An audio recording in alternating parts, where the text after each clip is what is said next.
Assalamu alaykum wa rahmatullahi wa barakatuh. Bienvenue à toi, chère âme. Que tu sois abonné fidèle à Oumma Academy ou simplement tombé ici par hasard, sache une chose. Ce que tu t'apprêtes à entendre peut transformer bien plus qu'une simple journée. Tu t'es déjà dit « Un jour, je changerai. Inch'Allah. » Mais, et si ce jour, c'était aujourd'hui? Ce rappel n'est pas comme les autres.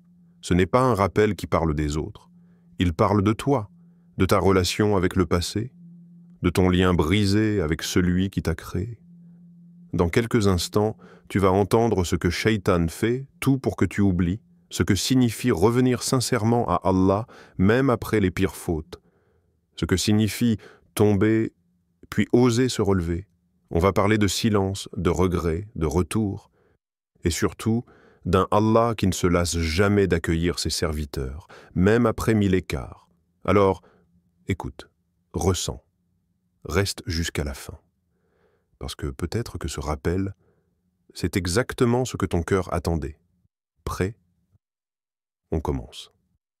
Il y a cette illusion que beaucoup nourrissent sans le dire à voix haute. Je changerai, mais plus tard. Quand?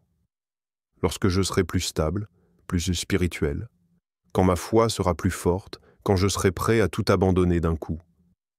Et ce plus tard devient un refuge, un prétexte silencieux derrière lequel se cache une peur bien plus profonde, celle d'affronter son propre reflet. Mais posons-nous une vraie question. Ce moment parfait, ce déclic magique, ce jour où tout deviendrait simple, existe-t-il vraiment? Le diable n'a pas besoin de t'empêcher de prier. Il te suffit de te faire croire qu'il est déjà trop tard pour changer. Il ne t'arrête pas de pécher, il t'enferme dans la honte. Il te murmure que ton passé est trop lourd, que tu as dépassé les limites, que tu as été trop loin. Et tu l'écoutes jusqu'à croire qu'Allah ne te pardonnera jamais. Mais tout cela est un mensonge. Ce qui te sépare de la miséricorde d'Allah, ce n'est ni ton passé, ni tes péchés, ni même tes chutes répétées. C'est ton refus d'avancer vers lui. Et le pas vers Allah, ce n'est pas un grand saut héroïque, c'est un soupir. Un simple moment de sincérité où tu reconnais avec tout ton cœur. Ya Allah, je suis fatigué de fuir. Je veux revenir. Le Coran nous rappelle avec puissance cette vérité dans la sourate Az-Zumar. Dit: Ô mes serviteurs qui avez commis des excès à votre propre détriment, ne désespérez pas de la miséricorde d'Allah. Certes, Allah pardonne tous les péchés. Oui, c'est lui le pardonneur, le très miséricordieux. Sourate Az-Zumar, verset 53. Tant que tu respires, il y a une porte ouverte. Allah n'attend pas ta perfection, il attend ta décision. Alors n'attends pas que tout soit aligné dans ta vie pour revenir à lui. Reviens pendant le chaos, reviens pendant le doute, reviens pendant que tu es encore brisé. Car c'est justement dans cette fragilité que naît le plus beau des repentirs. Et si on arrêtait de croire que le repentir était un sommet à atteindre, réservé aux purs et aux pieux, une course d'obstacles religieux où seuls les meilleurs franchissent la ligne d'arrivée, le repentir, le vrai, ne commence pas dans la performance.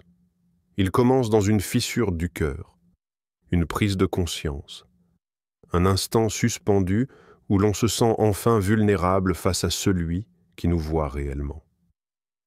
C'est ce moment où tu murmures à Dieu, peut-être dans les larmes, peut-être dans le silence, « Ya Allah, je veux revenir ». Il ne t'est pas demandé d'être irréprochable, il t'est seulement demandé d'être sincère. Le prophète a dit qu'un serviteur peut tomber, puis revenir, puis retomber encore, et qu'à chaque retour, Allah le pardonne. Jusqu'à ce qu'il dise « Laisse mon serviteur. Tant qu'il revient vers moi, je lui pardonne. » Le problème, ce n'est jamais le nombre de tes péchés. C'est ce que tu fais après avoir péché. Le plus grand piège, c'est la lassitude. Ce moment où tu n'oses plus demander pardon parce que tu as honte de revenir, encore et encore. Tu crois que Dieu est lassé de toi, alors que c'est toi qui te lasses de l'invoquer. Et pourtant, Allah ne se lasse jamais de t'accueillir. Dans la sourate Al-Baqarah, il nous rassure avec tendresse. Et quand mes serviteurs t'interrogent sur moi, alors je suis tout proche. Je réponds à l'appel de celui qui m'invoque quand il m'invoque. Sourate Al-Baqarah, verse 186. Tu n'as pas à attendre d'avoir une prière parfaite, un jeûne irréprochable ou des œuvres innombrables. Le repentir n'est pas un théâtre. Il n'est pas un spectacle à offrir à Dieu. Il est une vérité intérieure entre toi et lui. Ce que Dieu attend de toi, ce n'est pas la perfection. C'est le courage d'avouer ta faiblesse, encore et encore, avec l'espoir qu'il te relève chaque fois. Alors tombe, pleure, mais reviens, toujours. Tu dis « Astaghfirullah » et c'est bien. Mais demande-toi, est-ce que tu le dis avec ta langue ou avec ton cœur? Est-ce que tu le dis pour soulager ta conscience ou pour réellement changer quelque chose dans ta vie? Parce qu'un repentir sans action, c'est comme un « je t'aime » sans preuve. Si tu blesses quelqu'un que tu aimes profondément, tu ne disparais pas après un simple pardon. Tu reviens, tu t'expliques, tu t'excuses, tu répares. Tu fais ce qu'il faut pour regagner ce lien. Pourquoi alors, quand il s'agit d'Allah, celui qui t'a tout donné, se contente-t-on d'un mot? D'une phrase murmurée vite fait, entre deux scrolls, entre deux fautes? Non. Si tu veux vraiment revenir vers lui, fais-le entièrement. Pas seulement avec la langue, mais avec ton emploi du temps, ton énergie, ton regard, ton cœur, car voilà ce que Shaitan attend, que tu regrettes et que tu partes. Que tu laisses un grand vide dans ta vie après avoir abandonné le péché. Et tu sais ce qu'il fait d'un vide? Il le remplit. Tu passais des heures dans une relation haram? Remplis ce temps avec le Coran. Tu étais accro aux écrans et aux distractions? Nourris ton âme de rappel. Tu recherchais l'attention des autres? Recherche maintenant le regard d'Allah dans la solitude. Le repentir n'est pas passif. C'est une reconstruction. C'est transformer les ruines de ton péché en un lieu d'adoration. Le prophète a dit « Suis une mauvaise action par une bonne, elle l'effacera ». C'est un plan, une stratégie, un appel à l'action immédiate. Chaque pas vers le bien, aussi petit soit-il, est un coup porté au shaitan, un acte de guérison, une déclaration silencieuse mais puissante. Je suis sérieux. Tu ne dois pas prouver à Allah que tu es sincère. Il le sait déjà. Tu dois le prouver à toi-même. Alors agis, remplace, reconstruis.